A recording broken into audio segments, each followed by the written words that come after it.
السلام عليكم ورحمة الله وبركاته. الحمد لله رب العالمين، والصلاة والسلام على أشرف الأنبياء والمرسلين نبينا محمد وعلى آله وأصحابه ومن تبعهم بإحسان إلى يوم الدين وبعد। সুপ্রিয় দর্শক দিনী ভাই বোনেরা, শুরুতেই আপনাদেরকে আমাদের লাইভ আয়োজন ধারাবাহিক হজ জানুন এই প্রোগ্রামে আপনাদেরকে স্বাগত জানাচ্ছি। আমরা ধারাবাহিকভাবে হজের বিষয়গুলো আপনাদের সামনে তুলে ধরার জন্য সর্বোচ্চ চেষ্টা চালিয়ে যাচ্ছি। গত আলোচনায় আমরা হজের প্রথম যে রুকন ইহরাম সম্পর্কে আলোচনা করেছি এবং ইহরামের সম্পৃক্ত যে বিষয়গুলো আছে, ইহরামের ওয়াজিব ও শুরুত এবং ইহরামের সুনানগুলো, সেগুলো আপনাদের সামনে আমরা তুলে ধরার চেষ্টা করেছি এবং আশা করি আপনারা তার মাধ্যমে ওই আলোচনার মাধ্যমে বিষয়টি উপলব্ধি করতে পেরেছেন। এরপরে আমরা আলোচনা করেছি ইহরাম সংশ্লিষ্ট কিছু মাসলা, আপনাদের সামনে কিছু মাসলা মাসাইল আমরা তুলে ধরেছি। এটা হচ্ছে ইহরাম হচ্ছে হজ এবং উমরা দুইয়ের জন্যই রুকন, সুতরাং দুইটি ক্ষেত্রেই ইহরাম আপনার জন্য প্রযোজ্য হবে। উমরা করতে চান তাহলে আপনাকে ইহরাম করতে হবে, আর আপনি যদি হজ করতে চান তাহলে আপনাকে ইহরাম করতে হবে। এবার আসবেন যে পয়েন্টটি নিয়ে আমরা কথা বলছি, সেটা হলো তাওয়াফ বিল বাইত, আল্লাহর ঘরের চতুর্দিকে প্রদক্ষিণ করা বা তাওয়াফ করা। তাওয়াফ বিল বাইত, আল্লাহর ঘরের চতুর্দিকে প্রদক্ষিণ করা, এটাকে আমরা সবাই তাওয়াফ হিসেবেই জানি। তবে এই পৃথিবীতে একটি ইবাদত যেটি আল্লাহর ঘরের সাথে সরাসরি সম্পৃক্ত, শুধুমাত্র বাইতুল্লাহর সাথে সরাসরি সম্পৃক্ত, যেটা পৃথিবীর কোথাও এই ইবাদত হিসেবে হবে না, সেটা হচ্ছে আত-তাওয়াফ। তাওয়াফের বিষয়টি পৃথিবীর কোথাও আর আপনি তাওয়াফ করার সুযোগ পাবেন না, আর তাওয়াফ করার কোনো জায়গা নেই। শুধুমাত্র আল্লাহর ঘর একটাই, সেটা হচ্ছে আল কাবাতুল মুশাররাফা অথবা আল মসজিদুল হারাম, যেটাকে আল্লাহ সুবহানাহু ওয়া তাআলা কাবা হিসেবে উল্লেখ করেছেন, সেটাই হচ্ছে আল্লাহর ঘর। এই আল্লাহর ঘরের চতুর্দিকে তাওয়াফ করাটা এটি গুরুত্বপূর্ণ ইবাদত। সুতরাং আল্লাহ রাব্বুল আলামিনের ঘর ছাড়া পৃথিবীর অন্য কোথাও কোনো ঘরের চতুর্দিকে যদি কেউ তাওয়াফ করে থাকে, তাহলে তার এই কাজটি অবশ্যই বেদাত এবং গর্হিত হারাম কাজ হবে, কোনো সন্দেহ নেই, যেহেতু এই বিষয়টি ইবাদত। এরপরে যদি তাওয়াফ একটি ইবাদত হওয়ার কারণে আল্লাহ তাআলা ছাড়া, আল্লাহর ঘর ছাড়া যদি কোনো ব্যক্তির জন্য, কোনো ব্যক্তিকে সন্তুষ্ট করার জন্য, কোনো ব্যক্তির খুশি আনন্দ অর্জন করার জন্য, কোনো ব্যক্তিকে তার মর্জি হাসিল করার জন্য যদি হয়, অথবা কোনো জায়গার পবিত্রতার জন্য হয়, তাহলে সেই তাওয়াফ শিরক হবে এবং সে কাজটি ইসলামী শরীয়তে গর্হিত কাজ হবে। আসুন প্রথমে আমরা যে বিষয়টি জেনে নিব, সেটা হচ্ছে তাওয়াফের কিছু প্রকার আছে। তাওয়াফের যে প্রকারগুলো রয়েছে সেই প্রকারগুলো আমরা প্রথমে আলোচনা করি। সেটি হচ্ছে কয়েকটা তাওয়াফ রয়েছে, কয়েক প্রকারের তাওয়াফ রয়েছে। এক নম্বর হচ্ছে তাওয়াফুল উমরাহ, উমরার তাওয়াফ। উমরার তাওয়াফ হচ্ছে যিনি উমরার ইহরাম করে মিকাত থেকে তিনি আল্লাহর ঘরের উদ্দেশ্যে গিয়েছেন উমরা পালন করার জন্য, তিনি প্রথমে যে তাওয়াফটি করবেন সেই তাওয়াফটি তাওয়াফুল উমরাহ। তিনি প্রথমে একটি তাওয়াফ করবেন, তাওয়াফুল উমরাহ।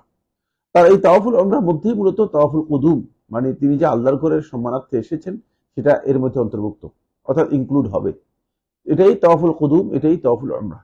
এই কারণে তাওয়াফুল কুদুমের যে সুন্নাহগুলো আছে, সেই সুন্নাহগুলো তাওয়াফুল উমরাতে প্রযোজ্য হবে, অর্থাৎ তাওয়াফুল কুদুমের যে সমস্ত সুন্নাহ বিধান আছে সেগুলো তাওয়াফুল কুদুমের মধ্যে আসবে। দুই নম্বর যে বিষয়টি, সেটা হচ্ছে, দ্বিতীয় নম্বর হচ্ছে তাওয়াফুল কুদুম। তাওয়াফুল কুদুম হচ্ছে হজে ইফরাদের যারা তাওয়াফ করে থাকে তাদের তাওয়াফ। হজে ইফরাদের যারা তাওয়াফ করে থাকে, যারা মিকাত থেকে শুধুমাত্র হজের নিয়ত করে ইহরাম করে যারা গিয়েছেন, তারা আল্লাহর ঘরে পৌঁছার পরে যে তাওয়াফটি করবেন, প্রথম যে তাওয়াফ, সেই তাওয়াফটি হজের তাওয়াফ নয়, সেটা হচ্ছে তাওয়াফ আল কুদুম, অর্থাৎ আল্লাহর ঘরে আগমনী তাওয়াফ। আল কুদুম অ্যারাইভাল, আগমন করা। যেহেতু আপনি আল্লাহর ঘরে আগমন করেছেন, ওই আল্লাহর ঘরের আগমনের জন্য আপনি যে তাওয়াফটি করবেন সেটা হচ্ছে তাওয়াফুল কুদুম। সুতরাং এই তাওয়াফুল কুদুমটা আপনি যারা হজের ইহরাম করে যাবেন তারা তাওয়াফুল কুদুম করবেন। এক্ষেত্রে তামাত্তু এবং কিরান হজকারী, তামাত্তু হজকারী যেহেতু প্রথমে উমরা করবে, তাহলে তিনি যে তাওয়াফ করবেন সেটা হচ্ছে উমরার তাওয়াফ। আর কিরান হজকারী যেহেতু তিনি হজ এবং উমরা দুটাকেই মার্জ করে নিয়েছেন।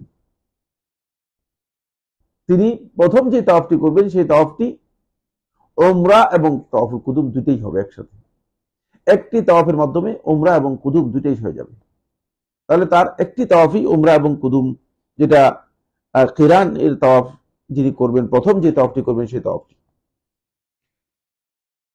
এরপরে যে তাওয়াফ রয়েছে সেটা হচ্ছে তাওয়াফ আল জিয়ারা অথবা তাওয়াফু আল ইফাদা অথবা তাওয়াফুস সদর, যেটাকে হজের তাওয়াফ বলা হয় থাকে।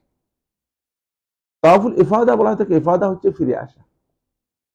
ফাইজা আফাদতুম মিন আরাফাতিন ফাযকুরুল্লাহ ইনদাল মাশআরিল হারাম, যখন তোমরা আরাফাত থেকে ফিরে আসবে। এই কারণে যেহেতু এই তাওয়াফ করা হয় থাকে আরাফাত থেকে ফিরে এসে, যেহেতু এই তাওয়াফ করা হয় থাকে আরাফাত থেকে ফিরে আসার পর, এই জন্য এর নাম হচ্ছে তাওয়াফুল ইফাদা। তাওয়াফুল জিয়ারা কেউ কেউ বলেন, যেহেতু এই তাওয়াফের মূল উদ্দেশ্য হচ্ছে আল্লাহর ঘরের জিয়ারত, এটাই ফরজ তাওয়াফ। এই তাওয়াফ হজ্জে ইফরাদ যিনি করবেন তার জন্যও ফরজ, হজ্জে কিরান যিনি করবেন তার জন্যও ফরজ, হজ্জে তামাত্তু যিনি করবেন তার জন্যও ফরজ। তাওয়াফুল জিয়ারা এটি 10 তারিখে জামরায়ে আকাবায় পাথর নিক্ষেপ করার পর এই তাওয়াফ করা হয়ে থাকে। এরপরে যে তাওয়াফ সেটি হচ্ছে 5 নম্বর তাওয়াফুল বিদা অথবা তাওয়াফুল ওয়াদা, বিদায়ী তাওয়াফ।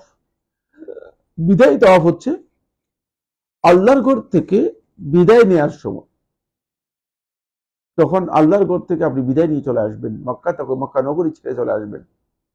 আসার আগে রাসূলুল্লাহ সাল্লাল্লাহু আলাইহি ওয়াসাল্লাম হাদিসের মধ্যে ইরশাদ করেছেন, ফালিয়াকুন আখিরু আহাদিহি বিল বাইত, তার সর্বশেষ আমলটুকু যেন আল্লাহর ঘরের মধ্যে হয়, অর্থাৎ তাওয়াফের মাধ্যমে শেষ করেন।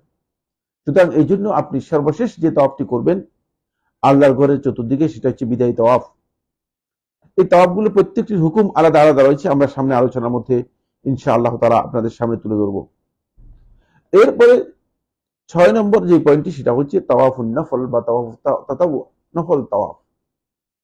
আপনি এই যে মানে আহকামের মধ্যে, নুসুকের মধ্যে যে তাওয়াফগুলো আছে সেই তাওয়াফগুলো বাদ দিয়ে আপনি অতিরিক্ত যদি তাওয়াফ করে থাকেন,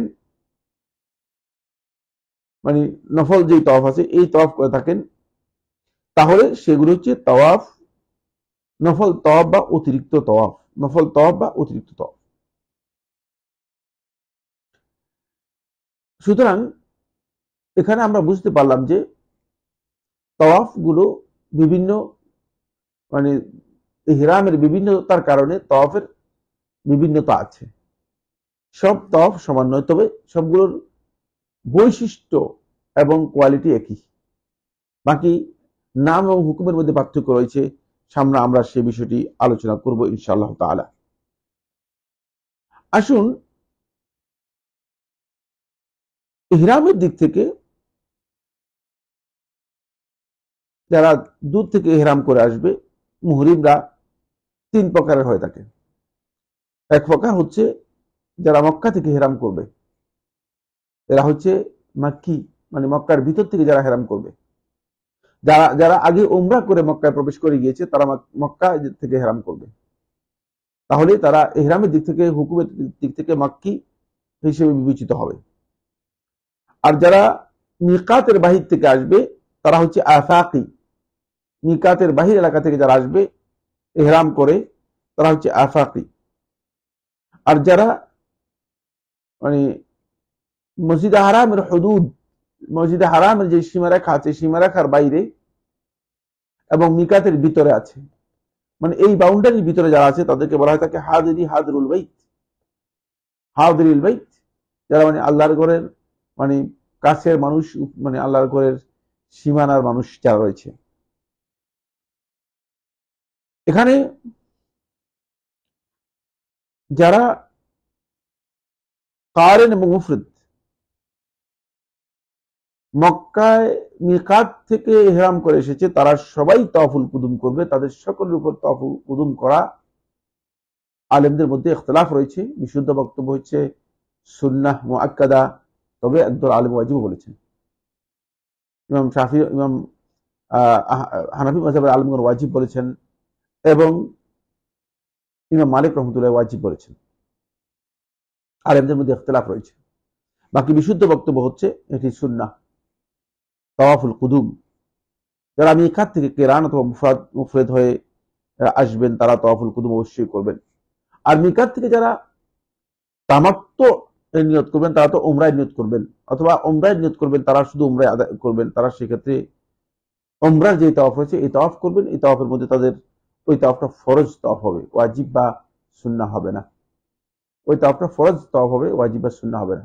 যেহেতু উমরায় তাওয়াফ হওয়ার কারণে এই ফরজের মধ্যে ওই সুন্নাহ তাওয়াফুল কুদুম যেটা আছে এই তাওয়াফুল কুদুমের মধ্যে ইনক্লুড হয়ে যাবে, অন্তর্ভুক্ত হয়ে যাবে, তাওয়াফুল কুদুমের মধ্যে অন্তর্ভুক্ত হয়ে যাবে। রাসূলুল্লাহ সাল্লাল্লাহু আলাইহি ওয়াসাল্লাম আল্লাহর ঘরে তাওয়াফ করেছেন। বিদায় হজে রাসূলুল্লাহ সাল্লাল্লাহু আলাইহি ওয়াসাল্লাম আল্লাহর ঘরে তাওয়াফ করেছেন। ইমাম আবুল কাসিম আত-তাবারানী রাহিমাহুল্লাহ তাআলা তার মুজামুল আওসাতের মধ্যে একটি হাদিস বর্ণনা করেছেন। সেই হাদিসটিকে আমরা আপনাদের সামনে আলোচনা করে তুলে ধরে তারপরে আমরা তাওয়াফের বিষয়ে আপনাদের সাথে আরো কিছু কথা বলবো। প্রথম কথা হচ্ছে আব্দুল্লাহ ইবনে আব্বাস রাদিয়াল্লাহু আনহু বর্ণনা করেন, তিনি বলেন তাওয়াফান নবী সাল্লাল্লাহু আলাইহি ওয়াসাল্লাম ফি হাজ্জাতুল ওয়াদা, রাসূলুল্লাহ সাল্লাল্লাহু আলাইহি ওয়াসাল্লাম বিদায় হজে তাওয়াফ করেছেন। আলা বাঈর, রাসূলুল্লাহ সাল্লাল্লাহু আলাইহি ওয়াসাল্লাম উটের উপর আরোহণ করে এই অবস্থায় রাসূলুল্লাহ সাল্লাল্লাহু আলাইহি ওয়াসাল্লাম তাওয়াফ করেছেন। ইস্তালিমুর রুকনা বিমিহজান, একটি লাঠি দিয়ে রাসূলুল্লাহ সাল্লাল্লাহু আলাইহি ওয়াসাল্লাম রুকন অর্থাৎ হাজরে আসওয়াদের যে কোণা আছে সেটাকে রাসূলুল্লাহ সাল্লাল্লাহু আলাইহি ওয়াসাল্লাম ইস্তিলাম করেছেন, স্পর্শ করেছেন। ইস্তালিমুর রুকন বিমিহজান, একটি লাঠি দিয়ে রাসূলুল্লাহ সাল্লাল্লাহু আলাইহি ওয়াসাল্লাম হাজরে আসওয়াদের যে কোণা আছে সে কোণা স্পর্শ করেছেন। এবং রাসূলুল্লাহ সাল্লাল্লাহু আলাইহি ওয়াসাল্লাম এভাবে বলেছেন আল্লাহুম্মা ঈমানান বিকা ওয়া তাসদীকান বিকিতাবিকা ওয়া ওয়াফাআন বিআহদিকা ওয়া ইত্তিবাআন লিসুন্নতি নাবিয়্যিকা। এটা বলে রাসূলুল্লাহ সাল্লাল্লাহু আলাইহি ওয়াসাল্লাম বিসমিল্লাহ আল্লাহু আকবার বলে তারপর রাসূলুল্লাহ সাল্লাল্লাহু আলাইহি ওয়াসাল্লাম তাওয়াফ শুরু করেছেন। এই সময় আলেমদের মধ্যে কেউ কেউ এই riwayatটাকে হাসান বলেছেন, কেউ কেউ বলেছেন যে এই riwayatটা গ্রহণযোগ্য।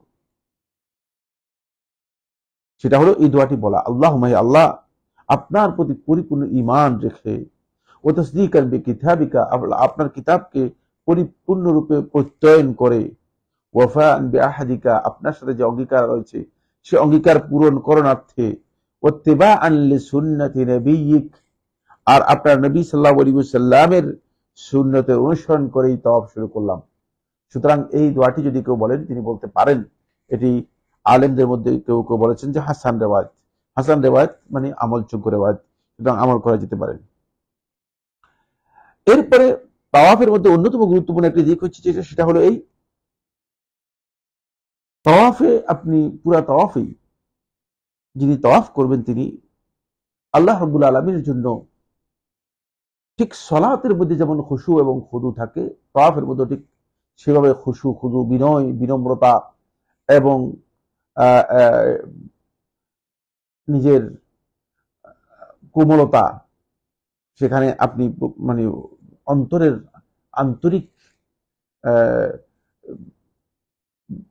বৈশিষ্ট্য নিয়ে, আন্তরিকতা নিয়ে, মানে সর্বন্তকরণে আপনি তাওয়াফের মধ্যে নিজেকে যুক্ত করবেন এবং তাওয়াফ করবেন।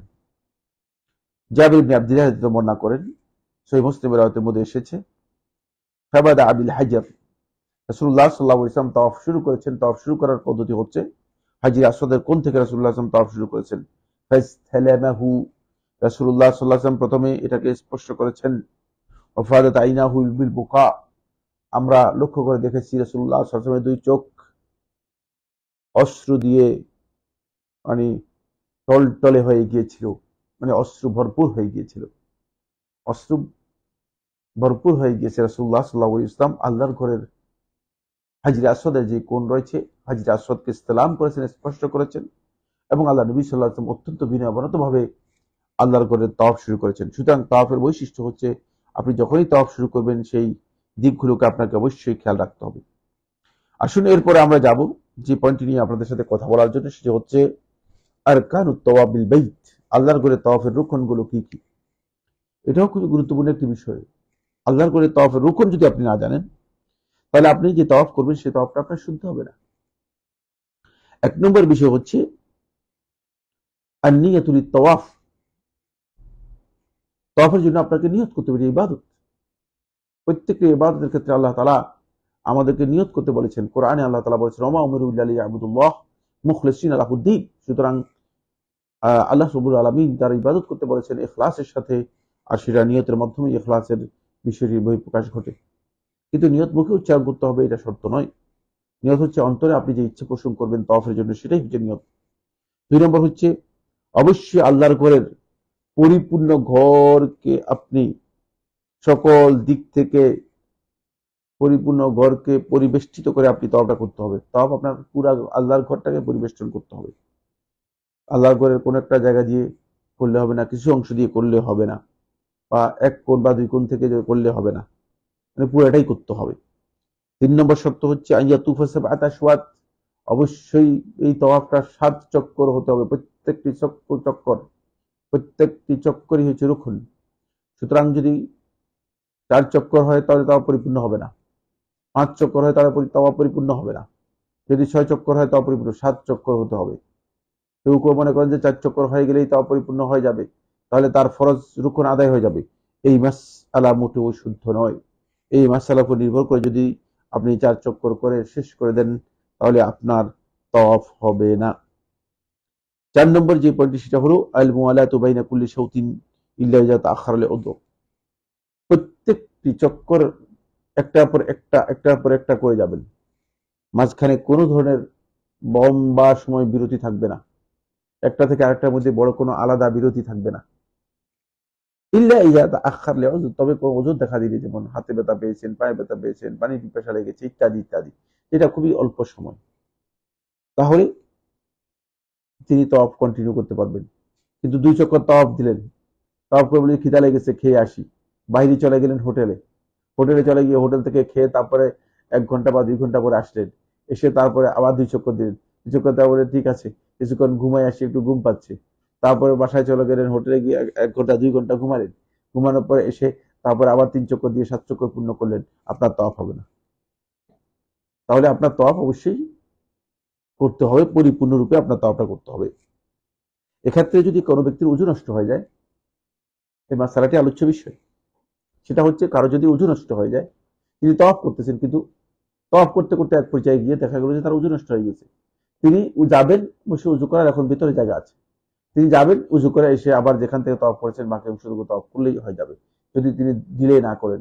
কিন্তু যদি তিনি ওযু করতে গিয়ে ডিলে করেন, অন্য কোথাও চলে যান অথবা অন্য কোনো কাজে চলে যান, তাহলে তাকে আবার ওই প্রথম থেকেই তওয়াফ শুরু করতে হবে এবং তওয়াফ কমপ্লিট করতে হবে, তার আগের যে তওয়াফ রয়েছে সে তওয়াফটুকু হয়নি। তাহলে আমরা আরকান তওয়াফ যেটি আলোচনা করলাম, তওয়াফের রুকনগুলো, সেই রুকনগুলো আমাদের কাছে স্পষ্ট হয়েছে। সেটা হচ্ছে যে অবশ্যই তওয়াফের রুকনগুলো যদি কোনো ব্যক্তি লঙ্ঘন করে তাহলে তার তওয়াফই হবে না। রুকন কাকে বলা হয়? রুকন বলা হয় তাকে ইবাদত অথবা আমলের এমন একটি অংশ যে অংশটুকু অপরিহার্য থাকতেই হবে, যদি কোনো কারণে বাদ পড়ে যায় তাহলে সে ইবাদতটাই হবে না, এটাকে বলা হয় তাকে রুকন। তাহলে এখানে 4টি রুকন আমাদের কাছে তওয়াফের জানতে পারলাম, তওয়াফের এই 4টি রুকন আমাদেরকে জানতে হবে। এবার আমরা আলোচনা করব যে পয়েন্টটি নিয়ে, সেটা হচ্ছে তওয়াফের কতগুলো শুরুত বা সুন্নাহ বা ওয়াজিব রয়েছে। শুরুতুত তওয়াফ হচ্ছে, 1 নম্বর হলো অবশ্যই তওয়াফ করবেন, আপনাকে সতর ঢেকে তওয়াফ করতে হবে। কোনো কারণে সতর যদি খুলে যায় অথবা সতর খুলে যদি কেউ তওয়াফ করে থাকেন, এই তওয়াফ নিষিদ্ধ করে দেওয়া হয়েছে, তাহলে তওয়াফের শর্ত পূরণ না হওয়ার কারণে আপনার এই তওয়াফ হবে না। তাই খেয়াল রাখতে হবে যে সতর যাতে কোনোভাবে ঢেকে না যায়। আর নারীদের সতরের বিষয়টি খুবই খেয়াল রাখতে হবে। নারীদের সতরটা, মানে যেহেতু নারীর শুধু মুখমণ্ডল এবং 2 হাতের কবজি এবং পায়ের মানে নিচের অংশ ছাড়া বাকি সবটাই সতর, সেক্ষেত্রে নারীদেরকে খেয়াল রাখতে হবে যে তিনি আসলে তওয়াফ করতে যাচ্ছেন, তিনি কি মানে সেভাবে যাচ্ছেন কিনা, সতর ঢেকে তারপরে তাকে তওয়াফ করতে হবে। 2 নম্বর হচ্ছে শরীরে অথবা কাপড়ে যদি কোনো নাজাসাত থাকে সেটা অবশ্যই দূর করে পবিত্র হয়ে যেতে হবে। শরীরও পবিত্র হতে হবে, কাপড়ও পবিত্র হতে হবে। শরীর পবিত্র বলতে নাজাসাত থেকে পবিত্র হতে হবে। মানে এক জায়গায় আপনার শরীরের মধ্যে নাপাকি লেগে গেছে, কিন্তু তারপর আপনি তওয়াফ করতেছেন, তাহলে আপনার তওয়াফ হবে না। নাপাকি থেকে পবিত্র হতে হবে, নাপাকি দূর করে আসতে হবে। 3 নম্বর হচ্ছে অবশ্যই তাহারাত থাকতে হবে। তাহারাত হচ্ছে যাদের উপর গোসল ফরজ তারা গোসল করতে হবে, যাদের উপর উযু ফরজ তারা উযু করতে হবে। আর হাইদ এবং নুফাসা, ওই সমস্ত নারী যাদের মানে প্রসব স্রাব হচ্ছে অথবা মানে মাসিক যে স্রাব আছে সে স্রাব হচ্ছে, মিন্স হচ্ছে, তারা তওয়াফ করতে পারবে না, তারা পবিত্র হওয়ার আগ পর্যন্ত তওয়াফ করতে পারবে না। তারা যখন পবিত্র হবে তখন তওয়াফ করবে। তাই এই পবিত্রতা শর্ত, অবশ্যই পবিত্রতা অর্জন করে তারপরে তওয়াফ করতে হবে। 4 নম্বর হচ্ছে তাওয়াফের জন্য গুরুত্বপূর্ণ শর্ত হচ্ছে আল বিদায়াতু মিনার রুকন, রুকন থেকে শুরু করতে হবে। যদি রোকন থেকে শুরু করে এবং রোকন শেষ করেন তাহলে তওয়াফ হবে। কিন্তু যদি রোকন থেকে শুরু করে আপনি রুকনি ইয়ামানিতে শেষ করেন তাহলে তওয়াফ হবে না। রুকনি ইয়ামানিতে শেষ করে যদি আপনি আবার রুকনি ইয়ামানিতে শেষ করেন তাহলে তওয়াফ হবে না। তাহলে তওয়াফ হতে হলে রোকন থেকে শুরু করতে। রোকন বলতে বোঝায় হাজির আসওয়াদের যে কোণ আছে সেটাকে রুকন বলা হয় থাকে। আবার বলছি, রুকন বলতে বোঝায় হাজির আসওয়াদের যে কোণ আছে সে কোণটাকে রুকনুল হাজির আসওয়াদ, আর এটাকে ফিকহের পরিভাষায় রুকন বলা হয় থাকে। মানে একেবারে পরিচিত নাম হচ্ছে রুকন। রুকন যখন বলা হয় হাজির আসওয়াদকেই বোঝায়। যেটা আমরা দেখেছি আব্দুল্লাহ ইবনে আব্বাস রাদিয়াল্লাহু তাআলা বর্ণিত হাদিসের মধ্যে তিনি বলেছেন ওয়ায়াস্তালিমুর রুকনা বিমিহজান, রাসূলুল্লাহ সাল্লাল্লাহু আলাইহি ওয়াসাল্লাম রুকনকে ইসতিলাম করেছেন, স্পর্শ করেছেন। সেখান থেকে বোঝা যাচ্ছে যে রুকন সুপরিচিত একটি শব্দ। 5 নম্বর হচ্ছে অবশ্যই তাওয়াফটা করতে হবে ওয়ারা হিজর ইসমাইল, হিজর ইসমাইল হাতিম যেটাকে বলা হচ্ছে। আল্লাহর ঘরকে আপনি দেখবেন 4 কোণা বিশিষ্ট একটু মাকা, সামনে দেখা যায় যে একটু জায়গা আছে এভাবে করা, সেটা হলো এভাবে গোলাকার করা আছে, এটাকে হিজরি ইসমাইল বলা হয় অথবা হাতিম বলা হয় থাকে। হিজরি ইসমাইলের বাইর দিয়ে তাওয়াফ করতে হবে, ভিতর দিয়ে তাওয়াফ করলে তাওয়াফ হবে না। এই হিজরি ইসমাইল এবং হাতিমের বাইর দিয়ে তাওয়াফ করতে হবে, এবং এই হিজরি ইসমাইল এবং হাতিম এটা মূলত আল্লাহর ঘরের অংশ। সুতরাং আপনি যদি তাওয়াফ করেন অবশ্যই এর বাহির থেকে তাওয়াফ করতে হবে, শর্ত হচ্ছে বাহির দিয়ে তাওয়াফ করতে হবে। 6 নম্বর আনয়াজ আলাল বাইতা ফি ইয়াসারি তাইফ, তাওয়াফকারী ব্যক্তি যদি উল্টা তাওয়াফ করে, তিনি রোকন থেকে আরম্ভ করে আল্লাহর ঘরকে ডান দিকে রেখে যদি তাওয়াফ করে, তিনি যদি মানে আমরা স্বাভাবিক নিয়ম অনুযায়ী হচ্ছে মানে আল্লাহর ঘরকে বাম দিকে রেখে আমরা ডান দিকে ঘুরতে থাকি, কিন্তু তিনি যদি উল্টা বাম দিকে ঘুরতে থাকেন আল্লাহর ঘরকে ডান দিকে রেখে, তাহলে তার তাওয়াফ হবে না এবং তাওয়াফের শর্ত পূরণ হবে না। তাওয়াফের শর্ত হচ্ছে তিনি আল্লাহর ঘরকে অবশ্যই মানে তাওয়াফকারী ব্যক্তি তার বাম দিকে রাখবেন, বাম দিকে রেখে তিনি ডান দিকে এভাবে মুভ করবেন, সবসময় এভাবে মুভ করবেন। আপনি দেখতে পাচ্ছেন যে ঘড়ির কাঁটা ঢুকে ঘুরে এভাবে বাম দিকে, কিন্তু আপনি যখন তাওয়াফ করবেন তখন তাওয়াফ করবেন এভাবে ডান দিকে। আপনার শুরু হবে রুকন থেকে, ডান দিকে ঘুরে আসবেন, ডান দিকে আবার ঘুরে আসবেন, আর ঘড়ির কাঁটা দেখতেছেন এখান থেকে আসতেছে এইভাবে আসতেছে। সুতরাং আল্লাহর ঘরের তাওয়াফ হবে এইভাবে, সেটা হচ্ছে আল্লাহর ঘরকে বাম দিকে রেখে তারপরে আপনি ডান দিকে আপনি মুভ করবেন। 7 নম্বর শর্ত হচ্ছে অবশ্যই মসজিদে হারামের বাহির দিক থেকে তাওয়াফ করলে তাওয়াফ হবে না। আপনি যখন তাওয়াফ করবেন সেই তাওয়াফটা আপনার মসজিদে হারামের ভিতর থেকে হতে হবে, মানে মসজিদে হারামের মানে ভিতরে মধ্যেই হতে হবে। মসজিদে হারামের মধ্যে মাতাফের মধ্যেও হতে পারে, মাতাফ ছাড়া ফার্স্ট ফ্লোরের মধ্যেও হতে পারে, অথবা মসজিদে হারামের ভিতরে দ্বিতীয় মানে সেকেন্ড ফ্লোরে হতে পারে, অথবা ছাদের উপর হতে পারে, কিন্তু মসজিদে হারামের ভিতর হতে হবে। মসজিদে হারামের বাইরে থেকে দিয়ে হলে আল্লাহর করে যে তাজিমের জন্য আপনি গিয়েছেন সে তাজিম যথার্থ হয়নি বলে তাওয়াফ হবে না, এবং এটা ওলামায়ে কেরাম শর্ত হিসেবে উল্লেখ করেছেন। সুতরাং যিনি তাওয়াফ করবেন তিনি অবশ্যই এই বিষয়টি তার নখদর্পণে থাকতে হবে যে তিনি তাওয়াফটা করছেন, তাওয়াফের যে শর্তগুলো আছে সেই শর্তগুলো পূরণ করে তিনি তাওয়াফ করছেন কিনা। এক্ষেত্রে আমি তাওয়াফের রুকনগুলো আলোচনা করার পর আমরা তাওয়াফের শর্তগুলো আপনাদের সামনে তুলে ধরেছি, এবং তাওয়াফের শর্তগুলো আলোচনা করার পরেই আমরা যাব যে পয়েন্টটি নিয়ে কথা বলার জন্য, সেটা হলো রাসূলুল্লাহ সাল্লাল্লাহু আলাইহি ওয়াসাল্লাম এইভাবেই তাওয়াফ করেছেন। সুতরাং এইভাবেই তাওয়াফ করা হচ্ছে বিশুদ্ধ বক্তব্য।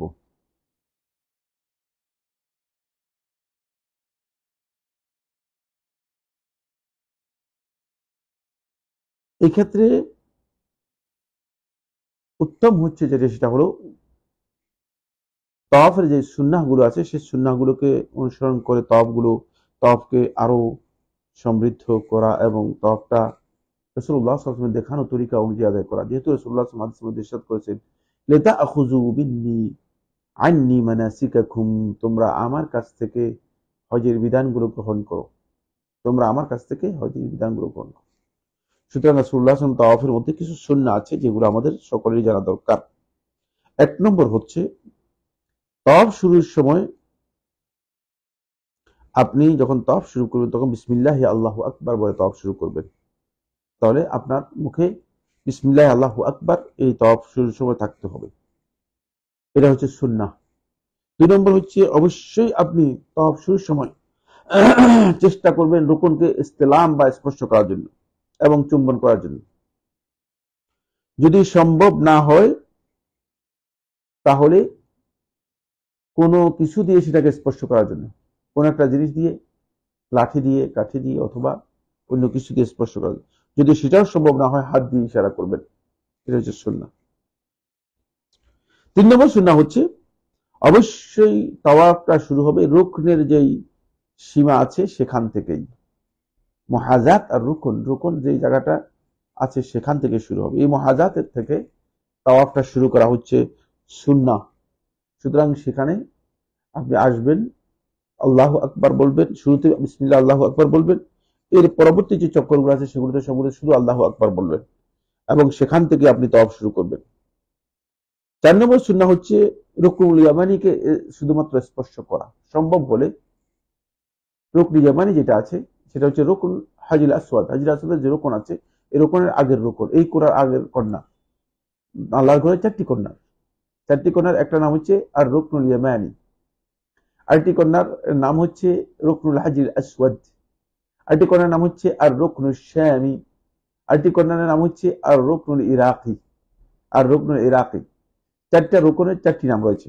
এর মধ্যে রুকনুল ইয়ামানি যেটা আছে, মানে ইয়ামানের দিকে এই রুকনটা, এটা দক্ষিণ দিকে, বেশিরভাগ দক্ষিণ পূর্ব দিকে এই দিকটা করা রয়েছে। সেক্ষেত্রে আপনি যদি রুকনুল ইয়ামানির দিকে আপনি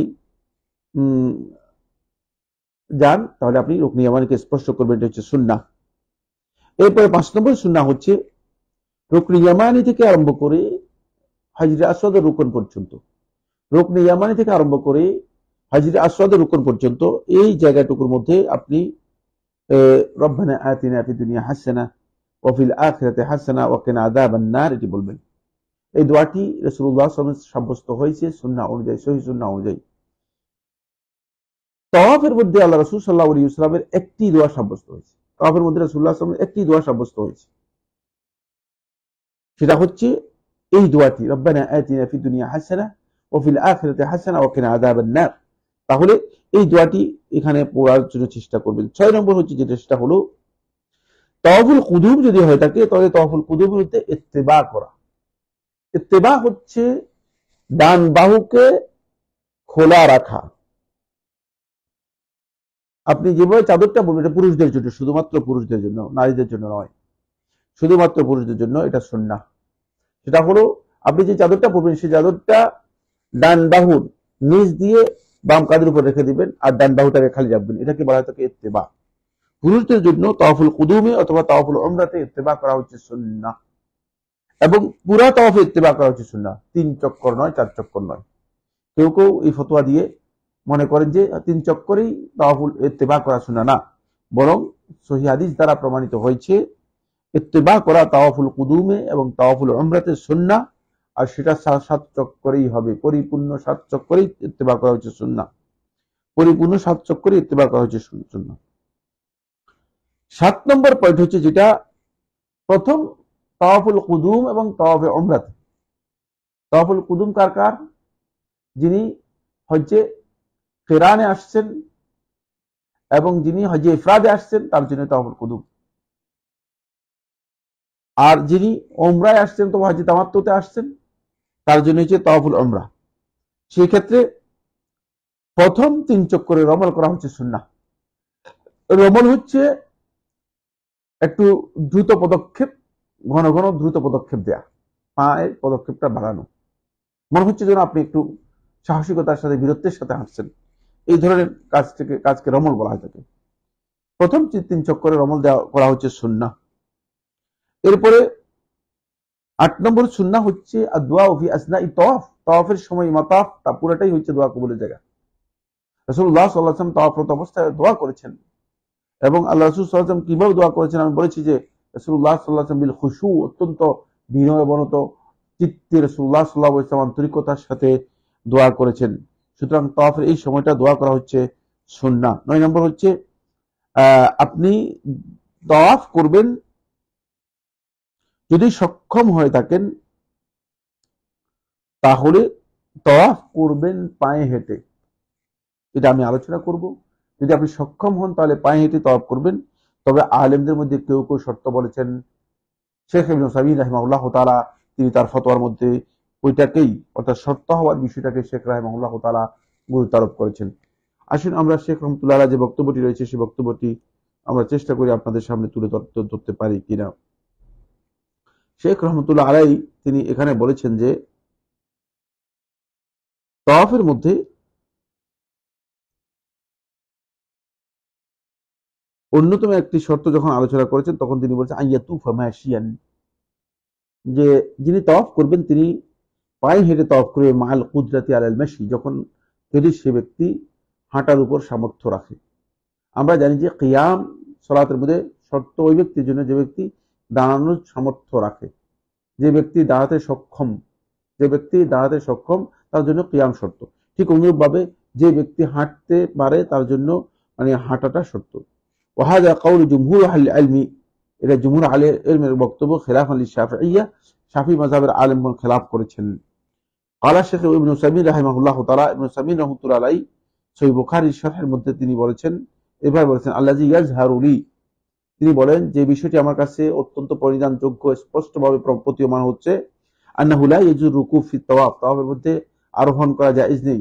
সাওয়াউন আলা বাঈর, উটের উপর হোক, আও আলাল আকতাফ, অথবা কারো কাঁধের উপর হোক, আও আলা আরাবাত, অথবা মানে এই যে সমস্ত স্ট্রাকচার আছে অথবা যে সমস্ত গাড়ি আছে সেগুলোর উপর হোক, মানে হুইল চেয়ার যেগুলো আছে সেগুলোর উপর হোক, ইল্লা ইযা কানা হুনাকা হাজা, তবে কেবল যদি কোনো প্রয়োজন দেখা দেয় তাহলেই সেটা বৈধ হবে।